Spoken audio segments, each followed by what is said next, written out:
Hello everyone and welcome back to another Too Good for Theaters video. Today, the New England Patriots fall short on the road in Tennessee in overtime to the Tennessee Titans by a final score of 20-17. Going to be breaking down this game, so let's get right into it. So the biggest difference to me in this game for the Patriots versus the Titans, where the Titans were able to get the easy yardage on the ground game when they needed to, whereas the New England Patriots were unable to get the ground game involved whatsoever in today's game. And you take a look at the stats here, New England finishes with 110 rushing yards. You're like, hey, they had some moderate success on the ground, until you realize that 95 of those 110 yards were on Drake May scramble plays. And really, the rushing offense was non-existent outside of Drake May today. And it really kind of just shows how much is on Drake May's shoulders at this point with this makeshift offensive line that has been playing better, but today I felt like of the past 3 weeks was their worst game. And we kind of saw that in how Jeffrey Simmons absolutely took over the game there, getting a multitude of pressures. I'm not sure how many sacks he finished with, but I wouldn't be surprised if it was at least one, maybe two or more. But so much is expected of Drake May right now in this offense, and he's been harboring so much of a load that really this is an encouraging sign for how well he has played up to this point. I'll get to the turnovers a little later in this video, but Drake May is taking this in stride and really has been the leader in the locker room on the offensive side of this football, and it is an encouraging sign that he has had the success that he had or has had thus far in his career with the pieces around him. But going back to the rushing attack here, Alex Van Pelt has to find a way to get this rushing game going. And I understand that this offensive line, there's so much, not a lot of continuity on this line, and frankly, just not a lot of talent, to whereas they're getting overmatched by defensive lines on a weekly basis now. But you have to find a way to scheme guys to get running lanes for Ramondre Stevenson, Antonio Gibson, even JaMycal Hasty. You can't just go outside zone pitch plays. I mean, you have to find creative ways to get these guys the ball, at least in the backfield. I don't care if it has to be short passing at this point to really kind of replicate the lack of a run game that you have. But you have to find a way to get these guys the ball more in the backfield, or just get them chances to get positive rushing yards here, because this offense is so one-dimensional right now, and it really just throws so much of a load on Drake May. And it puts a lot of pressure on this offensive line because of the frequency in which they're getting blitzed at this rate. I mean, you saw Tennessee absolutely light the Patriots up with blitzes in that second half once they realized how one-dimensional that this team could be, and that they really don't even have to stack the front in order to stuff this running game because it's non-existent. And it really kind of just shows the limitations of this Patriots offense right now. But with that all being said, Drake May in this game made enough plays to have New England in the game. And unfortunately, he made a couple plays that really kind of gave the game away for New England there. That first interception to Malik Hooker, I think that was more so just a not understanding the coverage there. I believe it was kind of a cover one robber look or a rat look there, where Malik Hooker really kind of dropped into the middle of the field there. And Drake May was trying to find Jalen Polk. I believe it was on a dig route across the middle of the field there. And Malik Hooker just happened to be standing right there, threw the ball right to him. So Drake May does have to do a better job of kind of learning these defenses and kind of progressing through his reads and being able to identify the coverage that the defense is in. But overall, I mean, I think he finished the day, I believe he was like 26 for 36, or maybe let me take a look right here. 29 of 41 for 206 yards.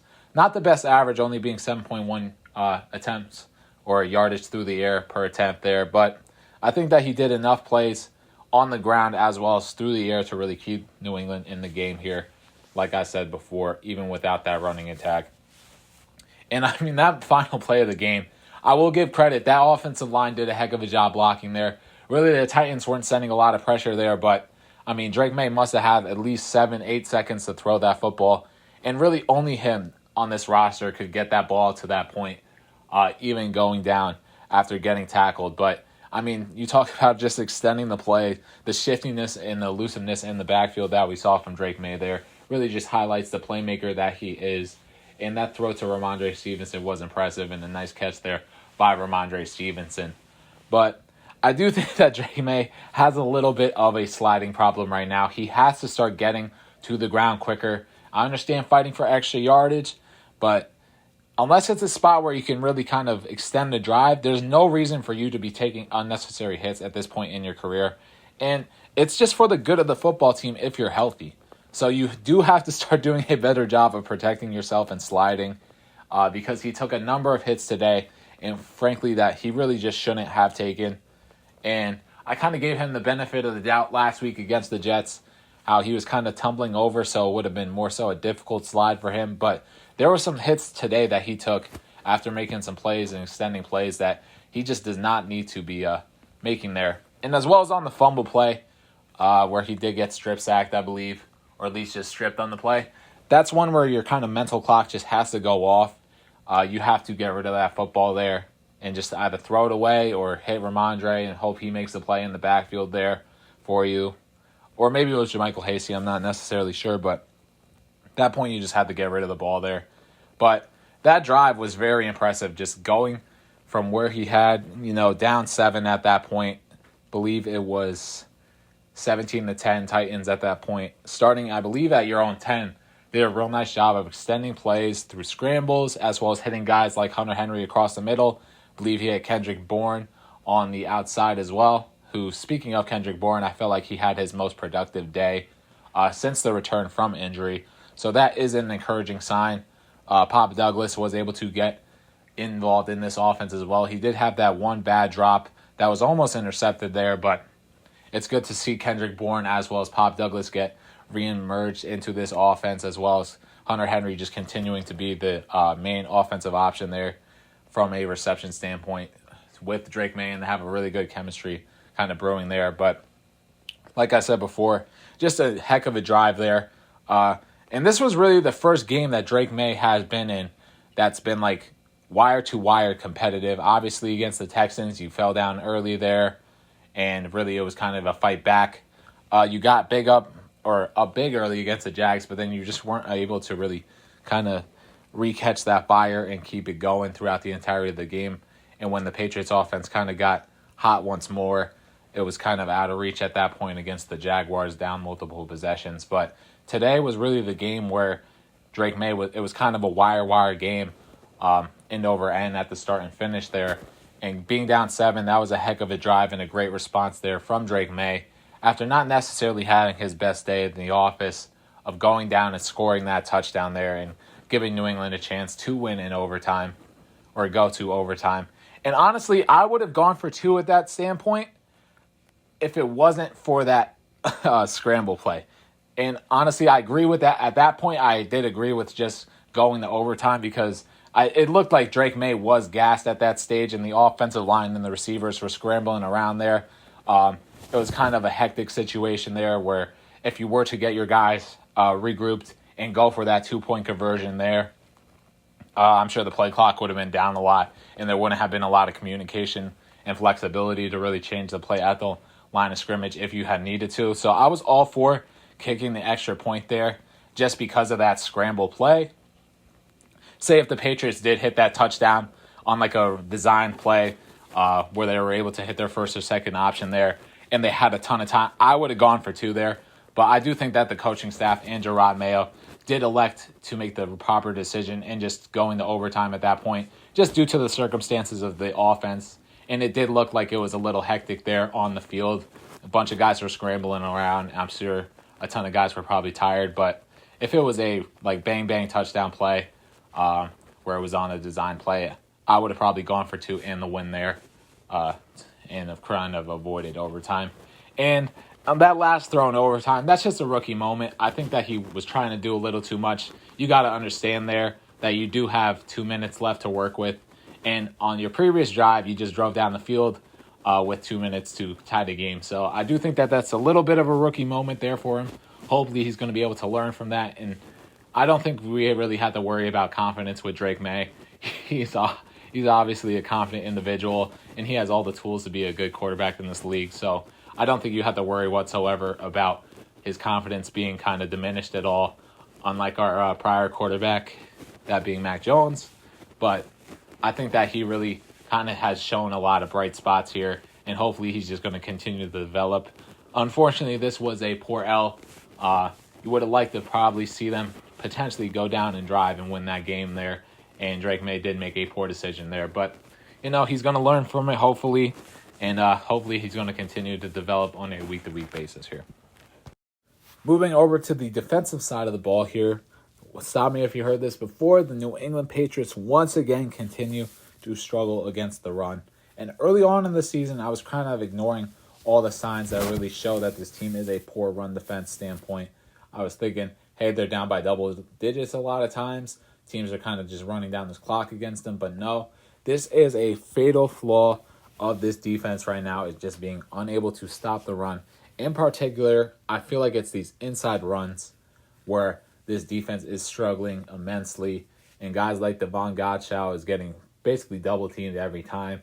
And no one else really has kind of shown that ability to step into these run gaps and kind of make some plays from behind the line of scrimmage or some tackles for the losses. And it's not surprising. I mean, the Patriots defense has had a ton of key losses. Christian Barmore, Jawan Bentley, obviously, especially from a run defense standpoint.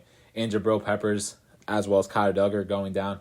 But those are all guys who can kind of step into those roles and kind of help out from a run support standpoint. But then you force smaller guys like Marte Mapu to come down into the box from a smaller safety standpoint. That's going to be a little bit of an issue in run defense. You move Jelani Tavai into inside linebacker, which is not his natural born position. He's more so an outside linebacker. And then you have to have a guy like Sione Takitaki, who's more of a coverage linebacker, come in and kind of step up in that run support there. So, as well as guys like Raekwon McMillan, frankly, just not as talented as some of your other linebackers like Jawan Bentley. And you can kind of see all the signs of showing how this team's run defense has kind of collapsed on itself there. And I don't blame the coaching staff here, because I do think that they are trying everything in their power. They're moving guys in the secondary closer to the line of scrimmage. They frankly just don't have the personnel to kind of stuff these rush attempts. And it's going to be interesting. I don't want to get into it too much, but it's going to be interesting how this team kind of balances trying to address this flaw at the trade deadline compared to what they give up of future assets. I wouldn't be surprised if they frankly try not to address this flaw whatsoever, just basically to try and not give up any of the future assets of this team. But I want to give a little bit of a shout out. I do think this Patriots team did a better job in the pressure category today, whether it was through more blitzing or guys frankly just winning their matchups. Dietrich Wise had himself a really good day, had a ton of pressures, I believe. I think he had at least 3 to 4 pressures and got himself a sack on the day. Keon White had himself a couple of pressures and made some tackles behind the line of scrimmage, as well as Jelani Tavai. Today, I remember one play in particular. I believe it was an outside pitch to Tony Pollard where Jelani Tavai absolutely blasted it for a tackle for a loss, as well as just on some blitzes. He really was able to get a ton of penetration on the interior of that offensive line and almost got himself a couple of sacks there. But like I said before, this Patriots defense needs to kind of tag down these rushing attempts on for opposing offenses, because every time the opposing offenses really kind of throw the football in this scenario, I'm a little relieved just because of how poor this run defense has been of these past couple of weeks. And speaking of the secondary, I thought that the secondary played pretty well. I think that really the only time the Tennessee offense really had success was on in-breaking routes. In particular, it was Calvin Ridley. I think that Gonzo had a majority of the day, really won the day, but it was those in-breaking routes that Calvin Ridley was having success on. And in that drive, in the last offensive drive for the Titans in overtime, it was another one of those in-breaking routes where Calvin Ridley made a really nice contested catch, but I'm not sure why Christian Gonzalez was kind of playing a little bit of that outside leverage. I understand that he had that safety help with Jalen Hawkins, but really the only time that the Titans offense had any bit of success through the passing attack was more so through the middle of the field against your defense there. So I was a little surprised to see Gonzo playing much of outside leverage there as he did. But understandably, he did know that he had safety help across the middle. It was just a really nice catch there by Calvin Ridley through a big hit. So for all you Calvin Ridley should be a Patriot fans out there right now take a little bit of a victory lap. All right, everyone, that's going to conclude this breakdown. Let me know your thoughts in the comments below. A little bit of channel news here. Expect some more Patriots content of late, especially with the trade deadline looming. I will end up probably doing a trade deadline as well as kind of my halfway point, quote unquote, summary video, very similar to my quarterly mark video. So expect those to come out. And once again, thank you so much for watching.